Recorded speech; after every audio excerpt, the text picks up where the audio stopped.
না মানে সবকিছু একটা লিমিট তো আছে।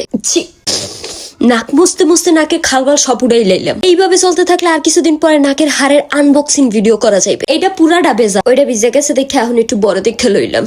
এখন আমার নেক্সট টার্গেট হচ্ছে এটা পুরাটাকে ভিজানো।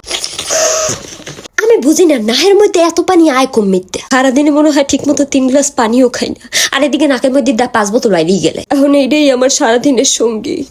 আমি কবে ঠিক হম? কলের পানিও একটা টাইম পর শেষ হয়ে যায়, কিন্তু আমার কোনো টাইম নেই, আনলিমিটেড। মোর নাকটারে মনে হয় আল্লাহ বঙ্গোপসাগরের লাগে কানেকশন করে দিতেছে। সারাটা দিন ফর ফর ফর ফর ফর ফর বাইরেতেই থাকে, সব সময় ফুস ফুস ফুস করাই লাগে। মানুষের সামনে গেলে তো কোনো কথাই নেই, লজ্জা শরমের ভয় দম বন্ধ হইলে বইয়া থাকা লাগে। মানে এত পানির পানি যে নাক দিয়ে তো অনবরত বাইরেতেই আছে, চোখ দিয়েও বাইরান শুরু হয়ে যায়। চোখ দুটোর দিক তাহাইলে দেখাই কেমন দেখেন না, এককালে নেশা খোরেন না। আর এই চোখটারে কভার দেওয়ার লেগে চশমা বাজারে কোনো আমি এতগুলা চশমা লইছি। সকালে পরবো একটা, দুপুরে পরবো একটা, বিকালে পরবো একটা, রাইতে পরবো একটা, সারা রাত ধরে মোবাইল যখন টিপমু তখন পরবো একটা। কিন্তু কত হলে সোহেরে তো চশমা দিয়ে কভার দিতে পারতে আসি, কিন্তু নাকের কভার দিমু কিনতে।